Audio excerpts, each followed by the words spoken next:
My name is Andrew Pilecki, and my presentation is entitled Coexistence versus Confrontation, the Effective Facilitation Model on Contact. Our study examined intergroup contact within the context of the Israeli-Palestinian conflict, which is now entering its sixth decade of existence. The intractability of the Israeli-Palestinian conflict is facilitated by the mutually exclusive narratives that both groups hold regarding the conflict's origins, development, and present state. These classic narratives, in turn, underlie processes of mutual identity denial, as well as mutually exclusive claims of victimization. As such, historical narratives serve a legitimizing function within the conflict in that they ground the legitimacy of national identity within a historical framework, as well as justify actions undertaken on behalf of the national group. Conversely, historical narratives can serve the function of delegitimizing the claims and actions undertaken by rivals. In this context of mutual identity denial and delegitimization, numerous intergroup contact interventions have been employed with Israelis and Palestinians with the aim of improving the relations between the two groups and fostering peace. However, not all contact interventions are the same. Numerous facilitation models of intergroup contact have emerged. These models are distinguished by their theoretical assumptions, methods, and aims.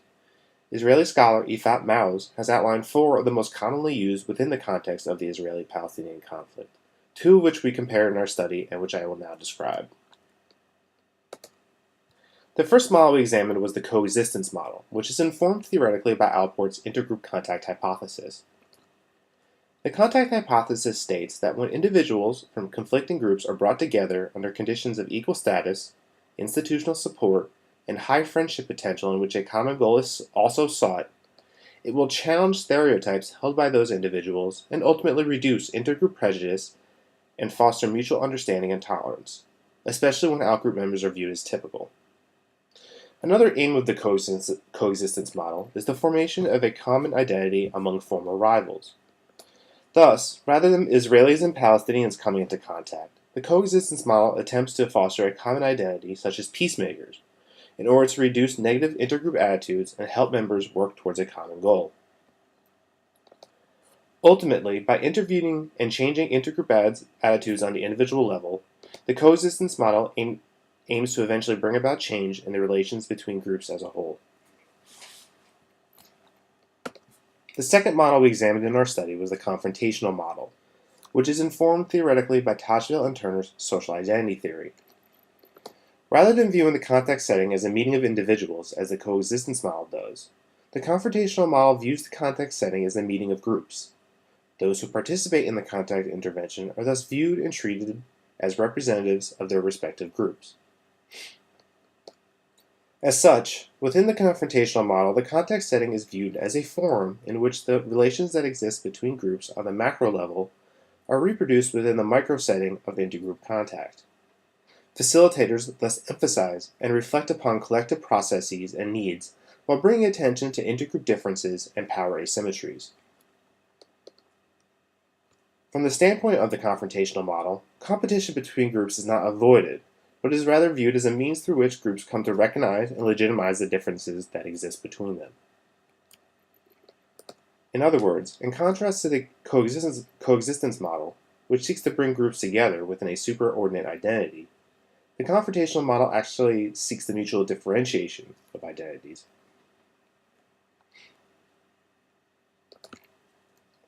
Presently, there is sparse empirical research on the effective facilitation model on contact.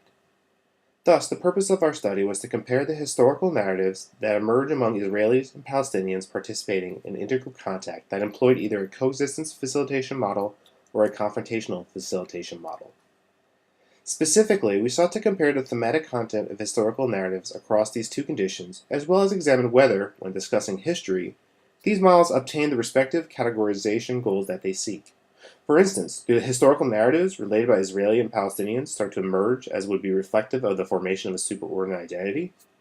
Conversely, are the divergent historical narratives likely to be recognized by Israelis and Palestinians participating in the confrontational condition?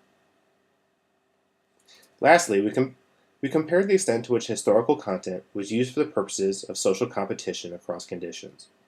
Specifically, we were interested in whether competition emerged less within the coexistence condition than in the confrontational condition. We conducted a field experiment with an already existing peace education program based in the United States. We collected data over 2 weeks in the summer of 2007. Our sample consisted of 7 Jewish Israelis, 7 Palestinians from the West Bank and East Jerusalem, 2 Palestinian Israelis, and 12 U.S. participants. Israeli and Palestinian participants were recruited from schools and accepted based on English proficiency and willingness to meet and discuss the conflict. U.S. participants were recruited from the Chicago suburbs. Participants were assigned to conditions with an effort to achieve national and gender parity within each condition. Participants ranged in age from 15 to 17 years, with a median of 16. The peace education program consisted of daily 2-hour dialogue sessions. Each condition was facilitated by 1 Palestinian and 1 Jewish facilitator, trained in either the coexistence or confrontational model. Each session was observed, recorded, and eventually transcribed. We examined transcripts from 4 dialogue sessions, 2 from each condition, in which history was the primary topic of discussion. We used an interpretive analytical approach with an interest in discerning the meaning that participants constructed within the dialogue setting.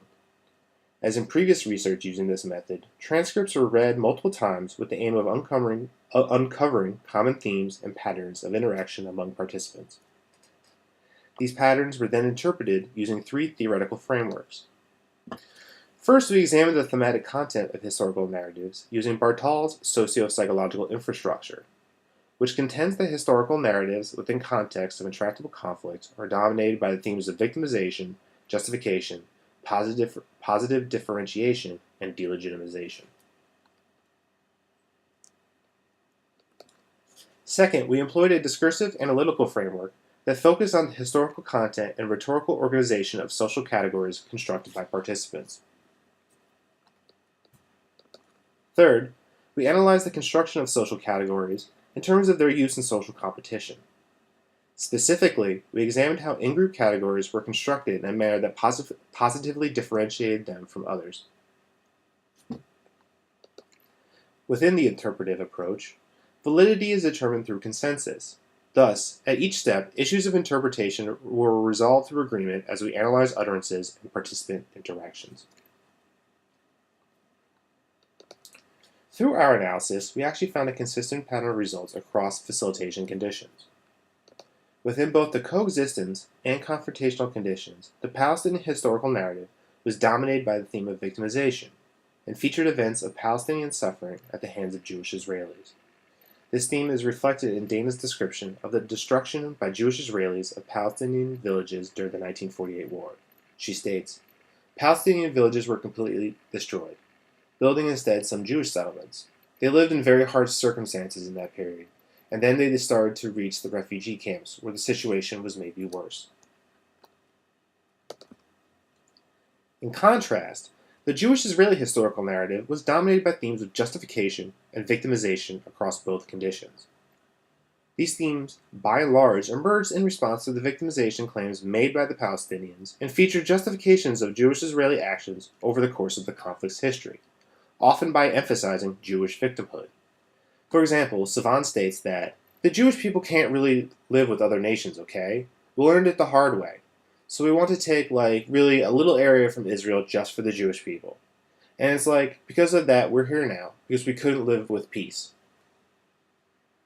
Here, Jewish claims to Israel are not based on aggression towards Palestinians, as depicted in the Palestinian narrative, but is rather based on the desire to escape anti-Semitism and live in peace. In terms of the social categories that emerge within Jewish-Israeli and Palestinian historical narratives, we found a consistent pattern of results across both conditions.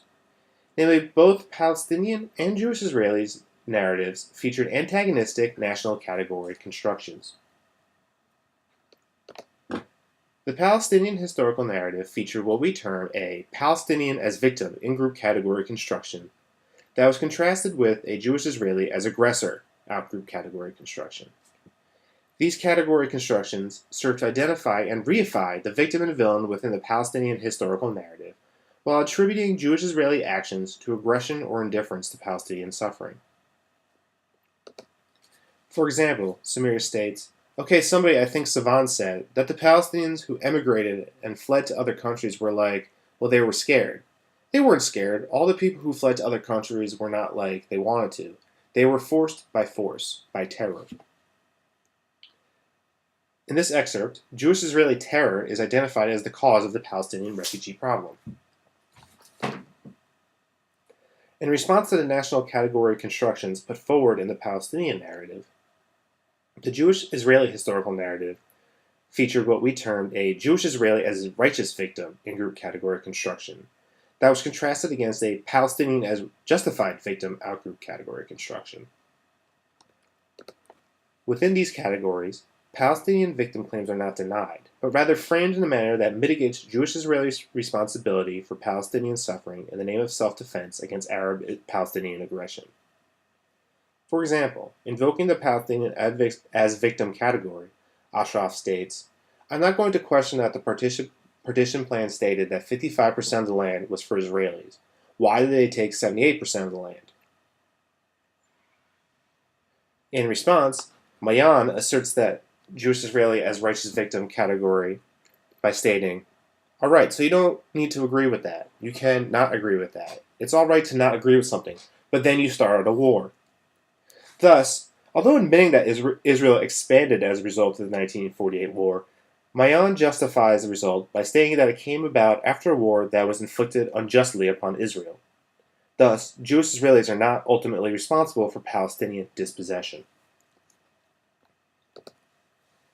Jewish Israeli and Palestinian participants in both conditions utilize these category constructions for the purposes of social competition.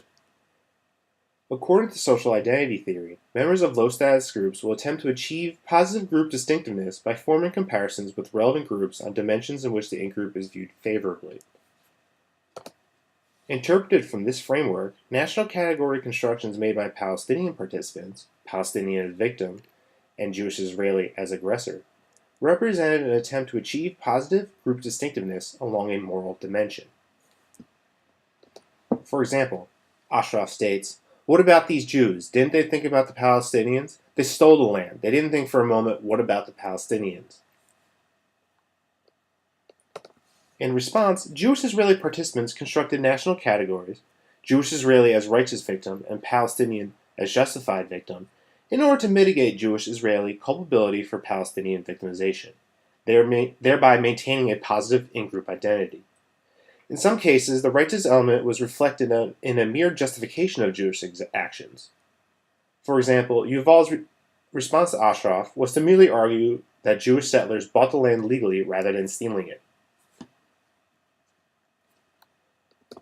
In other cases, though, this righteous element was grounded in Jewish victim claims that attempted to reestablish the positive distinctiveness of Jewish Israeli identity on this moral basis.